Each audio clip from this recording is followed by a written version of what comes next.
بسم اللہ الرحمن الرحیم۔ السلام علیکم۔ آج ہم آپ کے لیے لائے ہیں ایک نہایت ہی عبرت ناک اور سچی کہانی، جہنم کی عورت جمیل کی کہانی۔ یہ وہ عورت تھی جس نے اللہ کے رسول کو تکلیف پہنچانے میں کوئی کسر نہ چھوڑی، مگر آخرکار اس کا انجام وہی ہوا جس کا وعدہ اللہ تعالیٰ نے قرآن پاک میں کیا تھا۔ ناظرین، جمیل ابو سفیان کی بہن تھی اور اس کی شادی عبدالعزیز بن عبدالمطلب یعنی ابو لہب سے ہوئی تھی، جو نبی پاک صلی اللہ علیہ وآلہ وسلم کے چچا تھے مگر ایمان کے دشمن بن گئے۔ جمیل اور ابو لہب دونوں مال و دولت میں بہت آگے تھے، لیکن غرور، تکبر اور حق سے دشمنی نے ان کو اندھا کر دیا تھا اور انہوں نے اسلام کی روشنی بجھانے کی کوشش کی، مگر وہ خود اندھی تاریکیوں میں ڈوب گئے۔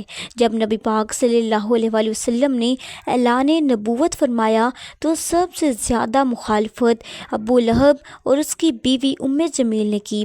ابو لہب نے جب نبی پاک صلی اللہ علیہ وآلہ وسلم کو صفا پہاڑی پر دعوت حق دیتے سنا تو بولا کہ اے محمد، کیا اس لیے ہمیں جمع کیا ہے کہ ہمیں دھوکہ دو؟ تو اس پر اللہ تعالیٰ نے پوری سورت نازل فرمائی، یعنی ابو لہب کے دونوں ہاتھ ٹوٹ جائیں اور وہ ہلاک ہو گیا، اس کا مال، اس کی کمائی اسے کچھ فائدہ نہ دے گی، وہ بھڑکتی ہوئی آگ میں داخل ہوگا اور اس کی بیوی لکڑیاں ڈھونڈنے والی اس کے گلے میں مونج کی رسی ہوگی۔ جمیل کو قرآن مجید میں حمالۃ الحطب کہا گیا ہے، یعنی لکڑیاں ڈھونڈنے والی۔ مفسرین لکھتے ہیں کہ وہ نبی پاک صلی اللہ علیہ وآلہ وسلم کے راستے میں کانٹے بچھاتی تھی اور بغض اور نفرت کی آگ کو ہوا دیتی تھی۔ دن میں لوگوں کے پاس جا کر نبی پاک صلی اللہ علیہ وآلہ وسلم کے بارے میں جھوٹی باتیں پھیلاتی اور رات کو لکڑیاں یا کانٹے لا کر آپ کے دروازے پر ڈالتی۔ یہی اس کی عادت تھی اور یہی اس کی پہچان بن گئی۔ تو ناظرین، اسی لیے اللہ تعالیٰ نے فرمایا کہ وہ جہنم میں لکڑیاں ڈھوئے گی، جیسا کہ دنیا میں وہ نفرت کی لکڑیاں اٹھاتی تھی۔ جمیل ایک غرور اور تکبر والی عورت تھی۔ ایک دفعہ اس نے اپنے ہاتھ میں ایک پتھر اٹھایا اور چلی نبی پاک صلی اللہ علیہ وآلہ وسلم کو مارنے، لیکن جب وہ کعبہ کے پاس پہنچی تو نبی پاک صلی اللہ علیہ وآلہ وسلم وہیں پر بیٹھے تھے، مگر اللہ تعالیٰ نے ان کے درمیان ایک پردہ ڈال دیا اور وہ نبی کو نہ دیکھ سکی، حالانکہ حضرت ابوبکر صدیق ان کے پاس بیٹھے تھے۔ جمیل بولی کہ میں نے سنا ہے کہ تمہارے نبی نے میرے شوہر کو برا بھلا کہا ہے، خدا کی قسم اگر میں اسے دیکھ لوں تو یہ پتھر اس کے منہ پر ماروں گی۔ اور پھر وہ چل دی اور رسول صلی اللہ علیہ وآلہ وسلم مسکرا دیے، کیونکہ یہ قرآن مجید کا معجزہ تھا۔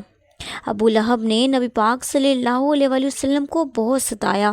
جب غزوہ بدر ہوا، کفار مکہ ہار گئے تو ابو لہب کے دل پر چوٹ لگی، غم اور غصے سے وہ بیمار ہو گیا اور اللہ تعالیٰ نے اس پر ایک جلدی بیماری مسلط کر دی۔ یہ ایک قسم کا طاعون تھا۔ چند دنوں میں وہ زخموں سے مر گیا۔ اس کی لاش کے بھی کوئی قریب نہ گیا، کیونکہ لوگ کہتے تھے کہ وہ نہایت ہی بدبودار اور ناپاک ہو گیا ہے۔ 3 دن تک لاش پڑی رہی۔ آخرکار نوکروں نے ڈنڈوں سے دھکیل کر اسے قبر میں پھینک دیا۔ ابو لہب کی موت کے بعد جمیل کی حالت بھی خراب ہونے لگی۔ لوگ اسے جہنم کی عورت کہہ کر پکارتے تھے۔ اس کی زبان پر زہر بھرے الفاظ رہتے، لیکن دل میں ڈر، بیماری اور اندھیرا بڑھنے لگا۔ ایک رات وہ اپنے گھر میں چیختی چلاتی ہوئی مر گئی۔ کہا جاتا ہے اس کی گردن رسی میں پھنس کر اور وہ دم گھٹنے سے ہلاک ہوئی، جیسا کہ قرآن مجید میں فرمایا تھا، یعنی اس کے گلے میں مونج کی رسی ہوگی۔ یہی اس کی موت کا انجام بنا، دنیا میں ذلت اور آخرت میں جہنم کی آگ۔ تو ناظرین، جمیل اور ابو لہب کبھی ایمان نہ لائے۔ جمیل کی کہانی صرف تاریخ نہیں، ایک سبق ہے۔ یہ ہمیں بتاتی ہے کہ تکبر اور ضد انسان کو ہلاک کر دیتی ہے۔ اللہ کے رسول صلی اللہ علیہ وآلہ وسلم کی دشمنی ہمیشہ تباہی لاتی ہے۔ عورت ہو یا مرد، اگر دل میں بغض ہو تو انجام ایک سا ہوتا ہے، اور قرآن کا ہر لفظ سچ ہے جو وقت کے ساتھ پورا ہو کر رہتا ہے۔ تو ناظرین، یہ تھی جمیل کی عبرت ناک کہانی، جہنم کی عورت جو دنیا میں غرور سے جیتی رہی اور آخر کار ذلت کی موت مری۔ تو ناظرین، یہ تھی میری آج کی ویڈیو۔ اگر آپ کو یہ ویڈیو پسند آئے تو اسے لائک اور شیئر کریں، چینل کو سبسکرائب کرنا مت بھولیں تاکہ مزید ایسی اسلامک حقیقت پر مبنی کہانیاں آپ تک پہنچ سکیں۔ اللہ تعالی ہمیں حق پر چلنے کی توفیق عطا فرمائے، آمین۔